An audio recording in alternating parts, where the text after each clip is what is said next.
Stéphanie, merci beaucoup de prendre le temps de cette petite conversation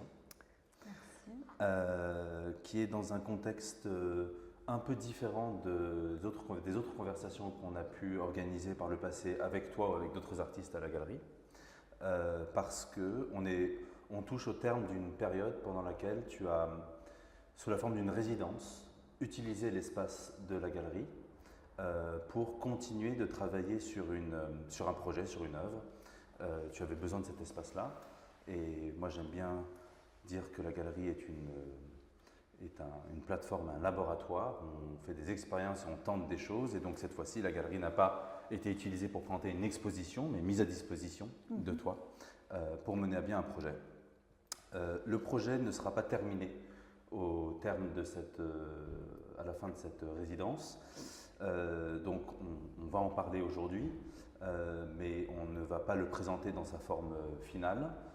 Peut-être que vers la rentrée, passé l'été, le projet aura abouti et on pourra d'abord le présenter à ce moment-là, organiser une ou plusieurs soirées, puisqu'il s'agit d'un jeu, et probablement organiser à ce moment-là une nouvelle conversation, probablement publique à ce moment-là, pour qu'on puisse continuer d'échanger, de réfléchir sur toutes les implications de cette œuvre.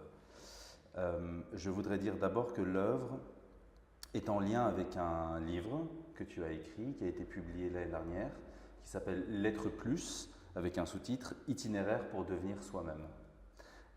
En fait, ce livre s'insère dans à terme une trilogie d'ouvrages, donc de textes. Le premier, c'était le guide du pourquoi pas. Le deuxième, c'est l'être plus. Et le troisième, ce sur quoi tu es en train de travailler et sur lequel tu vas avancer en Italie dans quelques semaines quand tu y resteras assez longtemps. Chacun des livres s'inscrit sur un territoire et met en exergue différentes questions.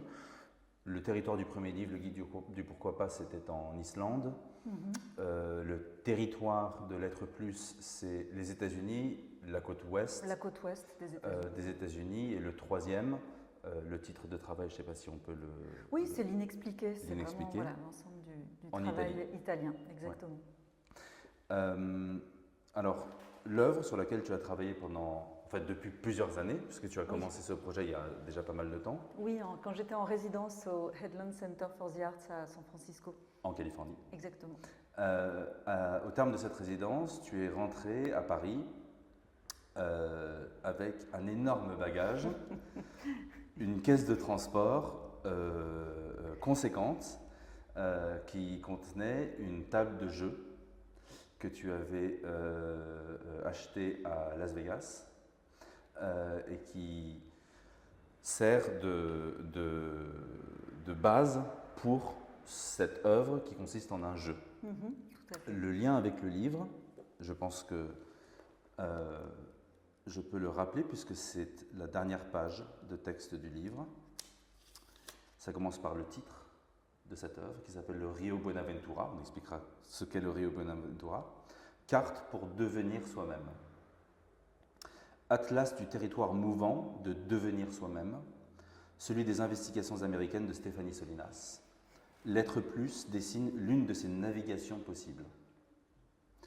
Il existe également une version performative et collective où chacun est libre de son itinéraire, le Rio Buenaventura, l'œuvre en question. Jeu conçu pour 7 joueurs, il est à l'être plus ce que le tableau d'assemblage est à l'atlas, la reconstitution de la carte à partir du découpage en pages. Sur une table de roulettes issue du casino Golden Gate de Las Vegas, qu'elle a hybridé, l'artiste en dealer délivre aux participants, en fonction de leur parcours de jeu, les récits augmentés de ses recherches, les mots inscrits dans les marges de l'être plus de ce livre, permettant de relier chaque histoire à une case spécifique du Rio Buenaventura. Le livre que tu as commencé d'écrire en 2000. Alors le premier entretien qui est dans le livre, puisqu'il y a beaucoup d'entretiens qui ont guidé justement l'élaboration de ce livre. Le premier date de 2015. C'était Randall Cohen, le directeur scientifique de 2045 Initiative, que j'ai rencontré en avril 2015 à San Francisco. Le livre est découpé en 28 chapitres, je crois. Non, il y a 12 chapitres. Pardon, excuse-moi, pardon. Il y a les 12 chapitres, mais il y a 27 intervenants. Oui. Plus ChatGPT. Oui. Et chacun de ces intervenants, tu les appelles les voix. Oui. Voilà.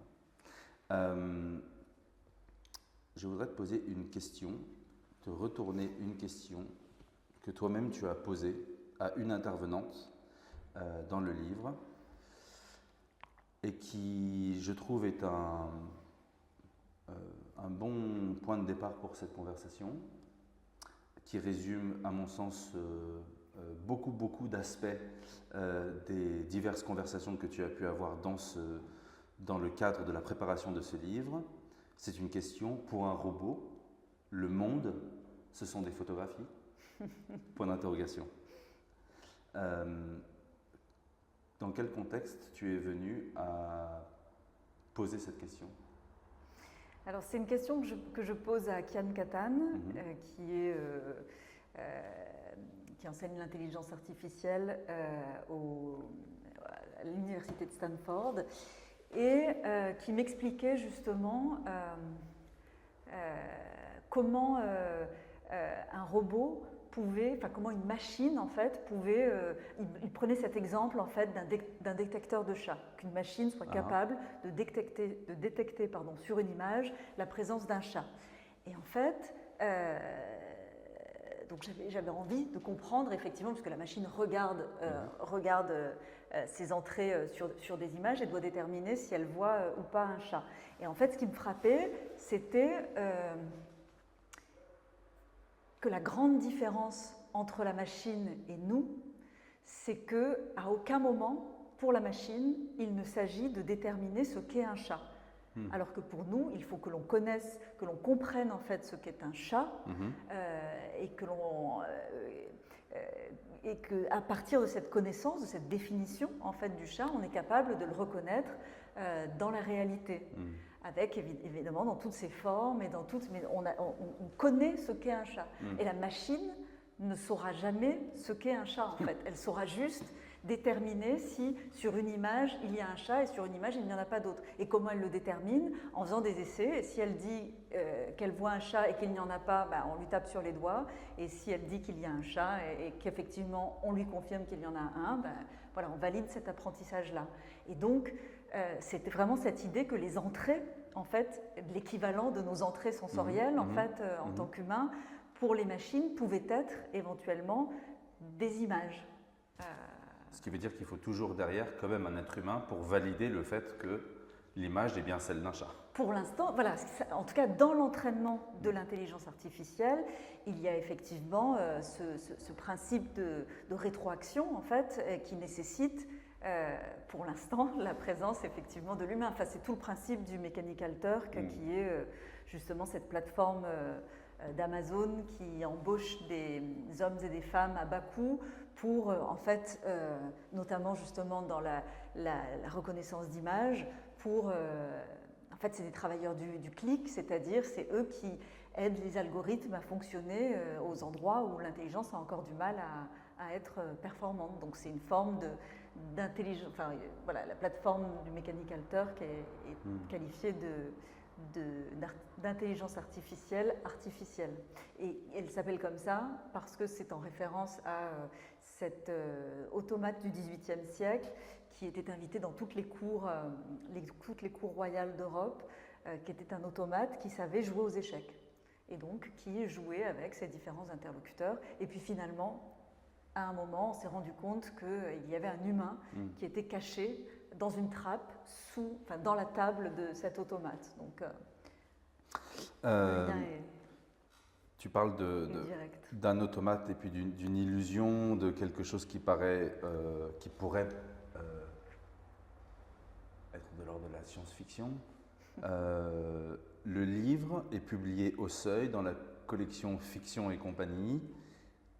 C'est pas tout à fait de la fiction, ce sont une succession de discussions, de conversations qui accompagnent un voyage que tu as fait.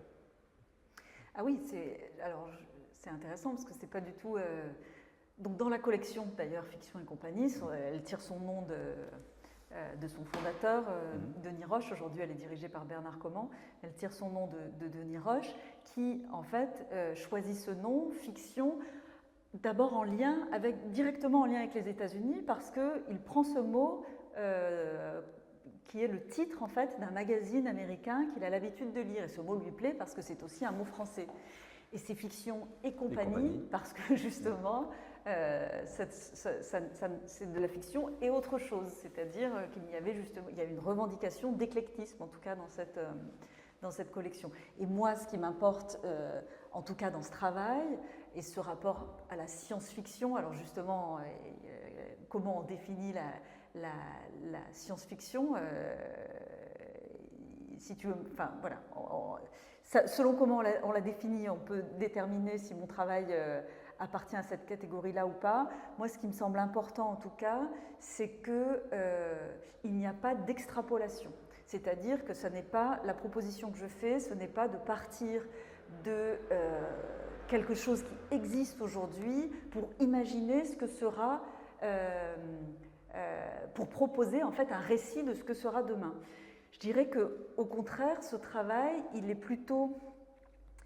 effectivement de partir de ce qui existe aujourd'hui, mais de prendre le temps de porter attention à ce qui existe réellement aujourd'hui. Parce qu'il y a beaucoup de choses finalement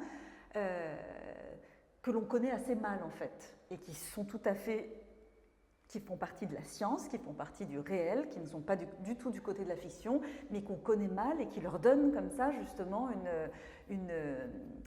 qui peut nous donner une impression fictionnelle. Alors que le vertige, justement, c'est que ça n'est pas du tout de la fiction, c'est quelque chose de tout à fait réel. Et ce qui est proposé n'est pas un récit qui veut fabriquer la société de demain, c'est plutôt quelque chose qui veut fabriquer une conversation qu'on doit avoir aujourd'hui pour effectivement se rendre compte qu'on est tous en train de la construire en fait, cette société de demain. Donc elle n'est pas déjà, moi je ne l'ai pas formalisée, on est tous en train de le faire, mais par contre je pense que c'est important de se rendre compte, de voir ce que l'on est en train de fabriquer.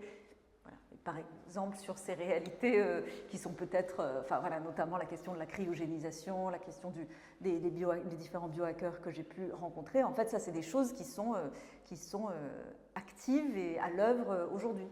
Alors qu'à la lecture du livre, c'est vrai que tous les interlocuteurs que tu as pu rencontrer, cette société qui vend des services de cryogénisation, ce sont des sujets qui sont très réels, qui sont des activités, des services qui sont vraiment proposés aujourd'hui. Je pense qu'en lisant ce livre, le public réalise que tout ça est réel, existe vraiment, et que ce n'est pas de l'ordre de la fiction ou de la science-fiction. Et c'est assez vertigineux, parce que c'est une succession. C'est assez vertigineux de découvrir ou de prendre conscience, évidemment sur Terre il y a des gens qui en sont déjà conscients, mais qu'un public plus large prenne conscience que ça c'est le monde d'aujourd'hui. Comme tu dis, ce n'est pas le monde de demain, ce n'est pas une proposition du monde de demain, c'est vraiment le monde d'aujourd'hui. Oui, et en fait,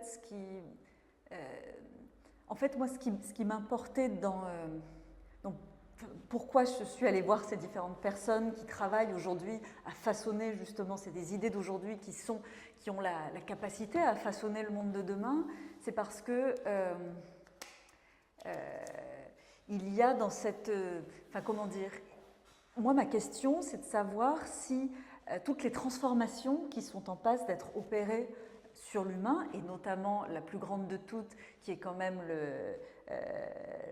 la proposition des transhumanistes, qui est d'éradiquer la mort, en fait, que l'homme ne soit plus soumis à sa condition de mortel.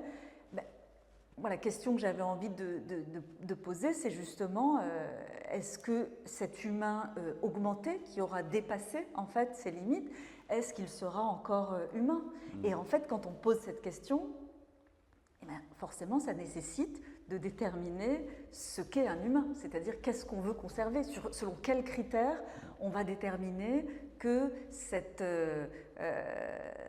humain du futur, avec ses habitudes, avec ses coutumes, avec ses mœurs, avec sa manière de vivre, qu'est-ce qu'il pourra déterminer qu'on le considère comme humain. Et ça, tu vois, on revient à la question des définitions, en fait. Comment on définit ce qu'est un humain. Donc voilà, il y a vraiment la question de déterminer ce que l'on gagne, en fait, dans ce principe d'augmentation, dans ce principe d'immortalité que propose la côte ouest des États-Unis, mais aussi d'essayer d'estimer, en fait, ce que l'on perd.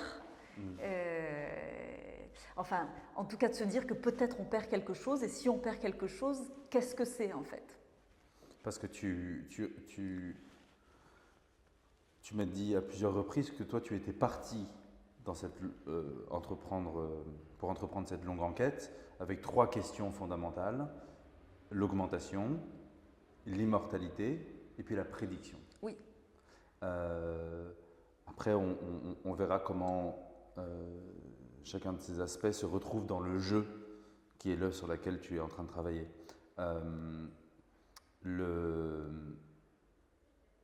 Le territoire de la côte ouest des États-Unis, tu rappelles aussi que tu l'as choisi parce que c'est aujourd'hui le territoire de cette technologie, de cette biotechnologie, de la Silicon Valley, de toutes ces sociétés, mais c'est aussi le territoire où est né le New Age, oui, et toute une autre manière de penser le monde à une autre époque. Oui, en fait, ce travail, donc, qui sont cette partie de mes recherches sur la côte ouest américaine, que je nomme justement Devenir soi-même, d'où le sous-titre, tout est parti du billet de $1 américain. Un jour, je me suis rendu compte que sur ce billet d'$1, il y avait cette pyramide coiffée de l'œil qui voit tout, qui nous dit effectivement que toute construction, que ce soit une construction physique ou une construction plus métaphorique, une construction individuelle, ne peut être accomplie, ne peut être aboutie sans une certaine transcendance, en fait. Et j'ai trouvé ça vraiment curieux, finalement, que ce message quasi mystique se trouve justement en circulation sur cet objet qui est l'exemple même, enfin voilà, du capitalisme, le cœur même du capitalisme. Et c'est cette pyramide. Exactement. Ouais. C'est en ça que la côte ouest spécifiquement m'a semblé tout à fait exemplaire, parce que justement elle contenait ce qui moi m'apparaissait comme de manière paradoxale. Alors justement, en y travaillant, je me suis rendu compte que ce paradoxe, il est beaucoup plus complexe en fait qu'une opposition. Mais la côte ouest des États-Unis, effectivement, elle propose 2 manières de se développer, si on veut schématiser justement. Donc, c'est-à-dire une forme de développement, de construction, d'augmentation de soi qui peut être justement avec les propositions que l'on retrouve dans la Silicon Valley, avec une augmentation par l'intelligence artificielle, une augmentation par des formes de prothèses que l'on viendrait greffer sur notre corps, avec une forme d'expansion dans l'espace, avec repousser les frontières de la mort, avec la cryogénisation. Et puis sur ce même territoire, donc qui a vu justement la naissance du mouvement New Age, l'autre proposition, c'est de se développer sous une forme de développement qui soit donc ce qu'on appelle le développement personnel. Pour reprendre les termes ensuite de la côte ouest des États-Unis, il s'agit en fait de développer le potentiel humain. Donc on pense à des instituts comme Esalen à Big Sur, voilà, différents endroits qui sont des piliers en fait de ce mouvement New Age. Et voilà. Et donc ce territoire, en fait, c'est le berceau de ces deux propositions. Donc pour moi, c'était vraiment important de l'arpenter, et de l'arpenter donc physiquement, de l'arpenter aussi parce qu'il avait, en décidant de travailler sur ce territoire-là, finalement, ça embarquait aussi 2 notions qui me semblaient particulièrement intéressantes, aussi comme des notions plastiques dans ce travail, c'est-à-dire la question de la frontière, c'est-à-dire la question de la frontière telle qu'elle a été développée par Turner à la fin du 19e siècle, qui n'est pas une frontière comme la définition qu'on lui donne en Europe, qui serait une ligne comme ça, stabilisée et fixe, entre deux pays notamment. La frontière, selon Turner, c'est l'avancée, c'est une ligne qui est mouvante, c'est l'avancée des colons en fait sur le territoire américain. Et dans sa théorie, cette idée de la frontière, donc, qui est un élément dynamique, elle est constitutive de l'identité américaine. Elle permettrait de comprendre en fait une forme de l'identité américaine. Et donc cette idée de la frontière, comme ça, dont la Californie finalement représente l'ultime ouest, et c'est pour ça qu'ensuite Kennedy parle de nouvelles frontières, une fois qu'on est arrivé au bout du territoire américain, la nouvelle frontière, donc, est la conquête de l'espace. Et puis on a aussi Barlow au moment de l'arrivée d'Internet qui parle du cyberespace comme une nouvelle frontière aussi. Donc c'est vraiment cette inscription dans une forme dynamique du territoire américain. Et puis, l'Ouest ultime qu'est la Californie. Et l'Ouest ultime, c'est quand même une image très très forte, c'est le coucher de soleil, et donc c'est quand même une image particulièrement expressive pour parler de la question de la fin de la vie. Et ce dynamisme, tu parles de fait d'arpenter un territoire, ça explique pourquoi la forme de l'œuvre que tu es en train de bientôt finaliser, en fait, de poursuivre,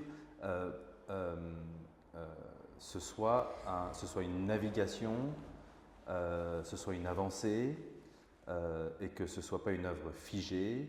C'est une œuvre qui est une proposition de jeu, donc c'est vraiment une table autour de laquelle se rassemblent donc 7 joueurs plus un dealer, qui en l'occurrence serait toi, mais pas toujours.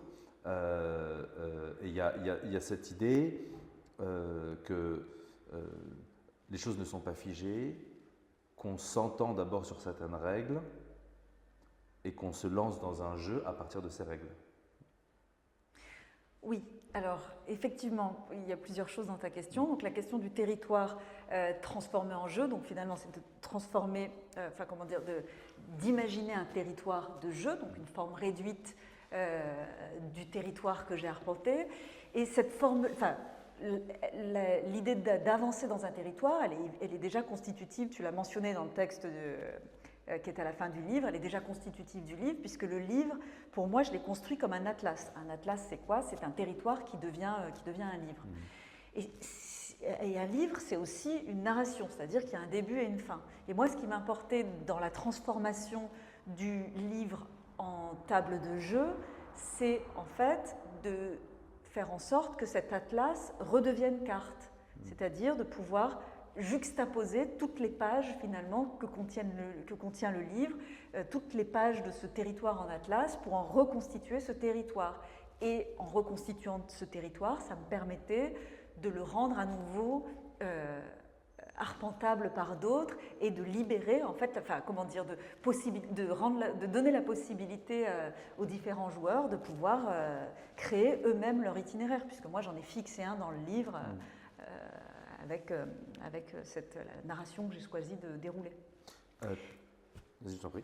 Voilà, et donc, pour le dire très rapidement, que la question du territoire de jeu, elle m'intéresse aussi beaucoup parce que c'est une manière d'entrer en contact, en fait, et de penser, je le dis, je parle de mes livres déjà de cette manière-là, comme l'idée d'un terrain d'entente, d'un middle ground, pour reprendre la formulation de cet historien qui s'appelle Richard White, qui, à partir d'une étude autour des Grands Lacs, vient relativiser justement la question de la frontière telle que déterminée par Turner, en parlant justement d'une forme de coopération qui pouvait exister entre les Indiens et les colons et qui était quelque chose qui agissait et qui modifiait l'identité des deux parties au bénéfice de tous en fait, et qu'il y avait une co-création en fait d'un monde. Alors attention, il y avait plein de difficultés aussi dans ce modèle-là, mais en tout cas, il y avait cette idée-là. Un terrain d'entente. Exactement.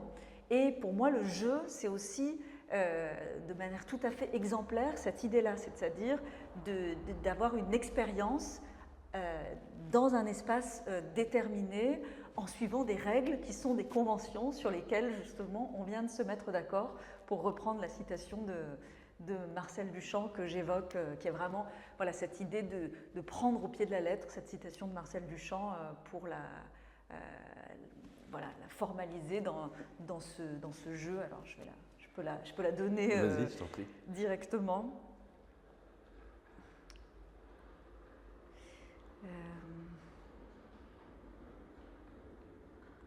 Marcel Duchamp qui dit « Nous ne devrions pas aspirer à des absolus, on ne devrait pas transformer les règles du jeu en vérité, mais reconnaître que nous jouons le jeu en obéissant à des règles sur lesquelles nous venons de nous mettre d'accord. » Donc oui, ce travail-là, c'est l'idée de s'interroger sur notre société, de ne pas prendre des inventions récentes pour des vérités éternelles et de reconnaître en fait ce qu'il y a de conventionnel dans nos manières de vivre et de pouvoir justement les expérimenter justement en faisant des règles et en les expérimentant dans le format du jeu. Le but du jeu, on ne va pas le dévoiler ici, on attendra que l'œuvre soit finalisée, mais l'œuvre porte un titre, le Rio Buenaventura. Oui. Et tu parlais d'atlas, de cartes, de territoire, d'arpenter un territoire. Le titre du jeu, de l'œuvre, c'est un fleuve, mais c'est un fleuve un peu particulier.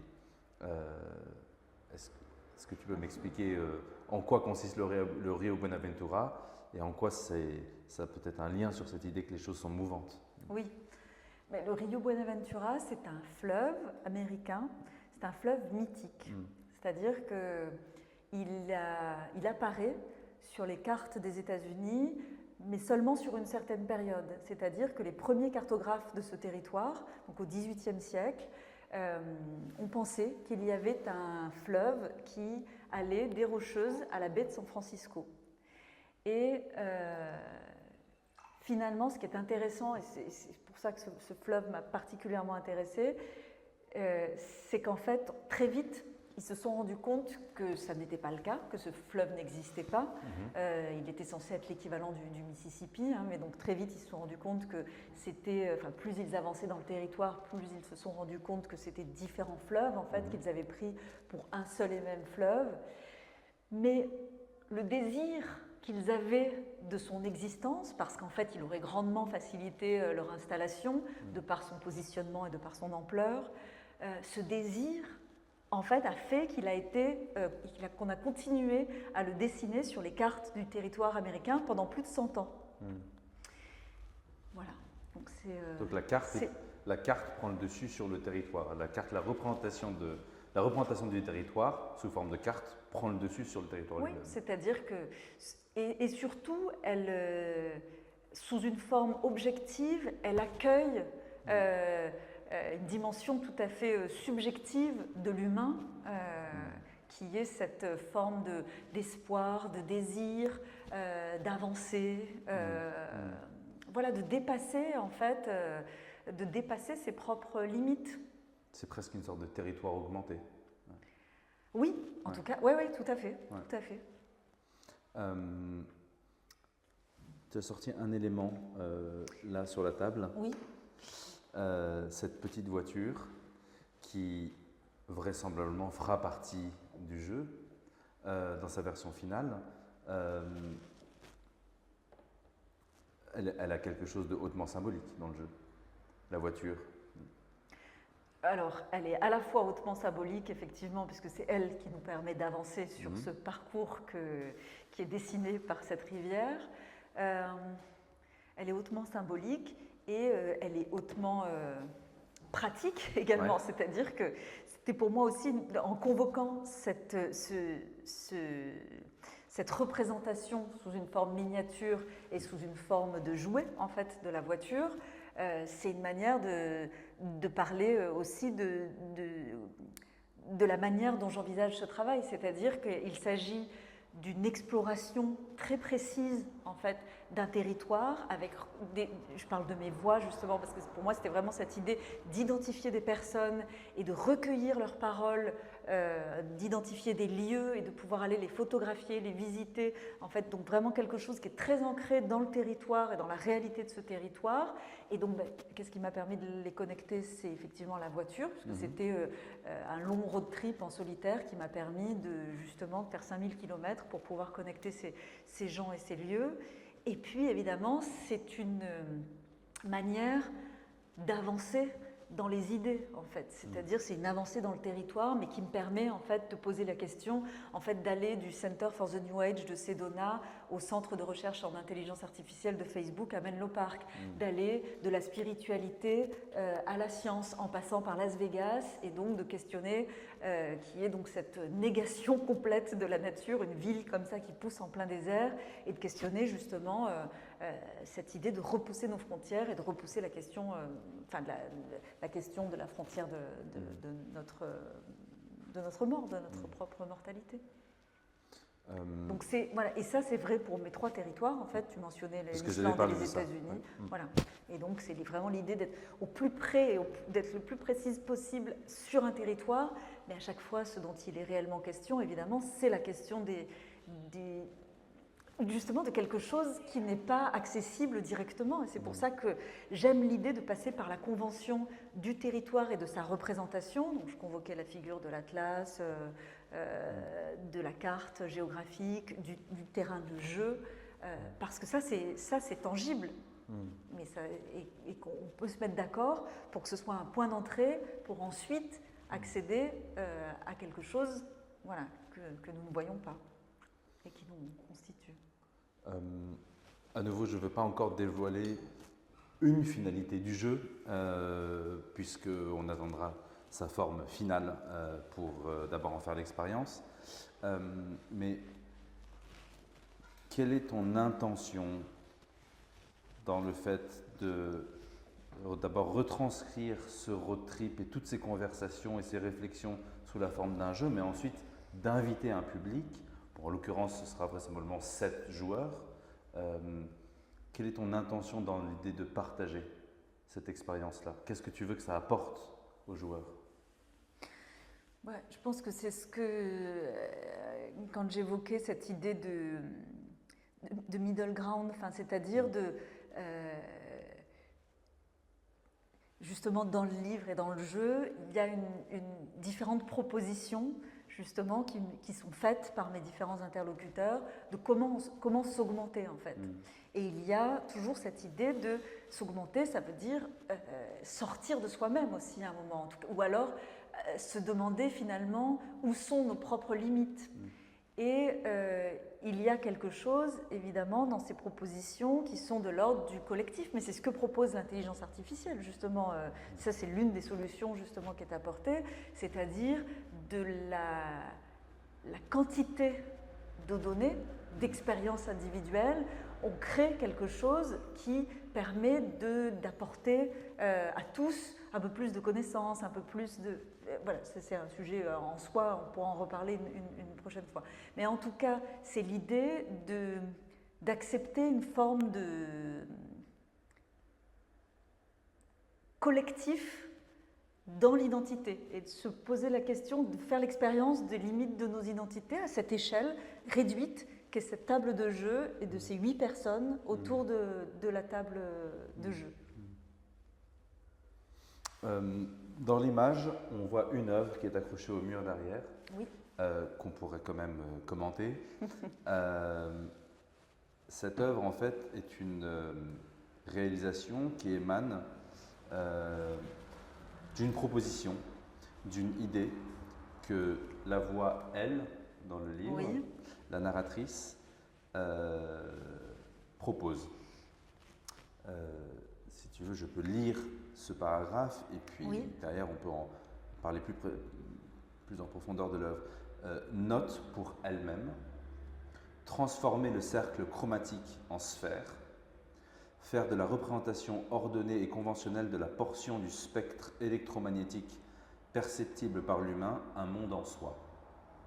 Sur un fond noir, l'univers aveugle à nos yeux du spectre électromagnétique qui s'étend en réalité sans rupture de zéro à l'infini, la planète du visible, qui est le titre de l'œuvre accroché derrière, un globe circonscrit flottant dans l'immensité de notre inconnaissance.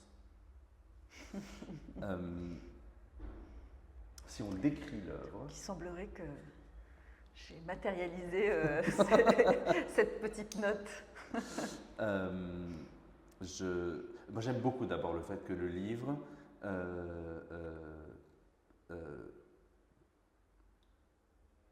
ouvrent des portes et prennent des formes différentes. Cette œuvre que tu mentionnes à la page 89 du livre, tu l'as réalisée après. La dernière page du livre parle d'un jeu qui serait une autre version du livre et que ce jeu va voir le jour d'ici quelques temps. J'aime beaucoup ce rapport au livre qui devient comme une sorte de guide aussi pour le lecteur. Si tu décris cette œuvre, comment tu la présentes? Tu viens de lire sa légende en même temps. Donc, vas-y. On a cette. Ça parle effectivement, je crois que j'emploie le terme de convention en fait. C'est-à-dire que finalement, ce que l'on voit n'est qu'une partie en fait du spectre électromagnétique, donc qui s'étend de zéro à l'infini. Et donc, ce que l'on voit, c'est cette toute petite partie. Et en fait, on a l'habitude de la représenter dans le champ de la peinture, par exemple, dans le champ de la photographie, comme un cercle chromatique, c'est-à-dire on vient prendre cette petite portion et on fait se rejoindre les deux bouts de cette petite portion pour transformer donc cet ensemble schématisons, de 6 couleurs en un cercle. Et en fait, je me suis dit qu'effectivement, cette couture, cette manière de fermer en fait ce que l'on voit, ces couleurs, le visible, racontait finalement pour moi tout ce que l'on ne voit pas en fait. Et j'ai eu envie d'essayer de le matérialiser, mais voilà, on retrouve cet élan en fait que j'évoquais sur la question d'arpenter un territoire pour en fait physique, pour en fait arpenter le territoire des croyances, de l'invisible, des questions qui nous constituent, comme la question de l'amour, comme la question de l'amitié, qui sont ces grandes choses qui existent, mais que l'on ne peut pas voir en fait. Et il y avait cette idée, donc, dans cette pièce, d'essayer justement de matérialiser cette manière très circonscrite que,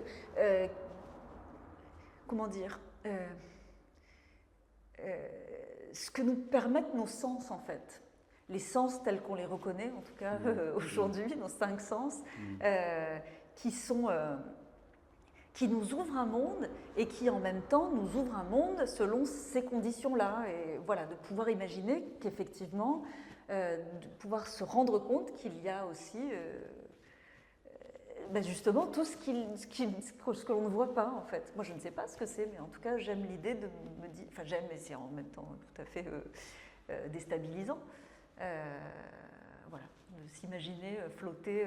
Et c'est aussi l'idée que, parce que là est-ce que c'est une photographie? Je ne sais pas, mais c'est un tirage sur papier qui représente toutes les rotations de cette sphère, mais il existe aussi une vidéo de cette œuvre qui justement, elle, permet peut-être de encore moins figer la chose. Tu l'as présentée récemment à la librairie d'Yvon Lambert à Paris, à l'invitation de David Horowitz. Et cette vidéo te montre une seule chose, c'est que rien n'est figé. Oui, et c'est vrai que ça je ne l'ai pas mentionné, mais en fait une fois que ce cercle est formé, avec cette proposition, c'était ensuite de partir du point blanc et du point noir et d'en faire une sphère et de considérer cette sphère comme une planète. J'ai un peu sauté des étapes. Et évidemment, cette planète, et c'est pour ça qu'elle existe sous une forme vidéo et que c'est pour ça que sur ce tirage elle est proposée dans cette rotation en fait, parce que cette question du mouvement elle est importante, et c'est ça aussi qui permet de la saisir comme planète. C'est-à-dire, c'est aussi une manière... Je parlais de se questionner sur nos limites, sur les limites de notre identité, donc c'est-à-dire notre enveloppe corporelle, mais c'est là ensuite... On l'augmente et on est des terriens. Alors après, il faut se replacer dans l'univers. Enfin voilà, c'est aussi une manière pour moi de parler de ça en fait, c'est-à-dire d'une question d'échelle pour nous situer dans ces questions. Alors écoute, j'espère que, en tout cas j'attends avec impatience que le jeu soit finalisé. C'est une question d'échelle parce que tu as réduit à l'échelle d'une table de jeu un territoire très vaste, qui non seulement est très vaste en soi, mais en plus qui appelle un imaginaire, une mystique du fait que justement il est beaucoup plus vaste peut-être qu'il ne l'est.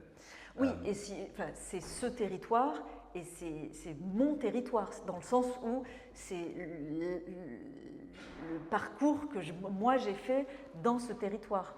C'est-à-dire qu'il n'a pas vocation à représenter l'ensemble de la côte ouest américaine. Mais par contre, il présente le parcours, le territoire, l'expérience que j'ai faite, moi, de ce territoire. En fait. Ça n'est pas justement une carte objective de ce territoire, c'est une carte où il y aurait l'équivalent du Rio Buenaventura. En tout cas, c'est une carte sur laquelle je m'autorise évidemment à projeter mes espoirs, mes désirs, mes manques, voilà, et d'assumer effectivement cette subjectivité de la carte. Merci beaucoup Stéphanie. En tout cas, je pense que tout le monde a hâte de voir ce jeu, d'en faire l'expérience surtout. Première partie à la rentrée, effectivement. Première partie à la rentrée, et puis c'est un jeu qui appelle probablement à avoir aussi son autonomie, puisque l'idée n'est pas qu'il faille nécessairement venir à Paris à la galerie pour en faire l'expérience, ou même d'aller à un autre endroit et se représenter. C'est l'idée qu'il puisse devenir un peu autonome aussi.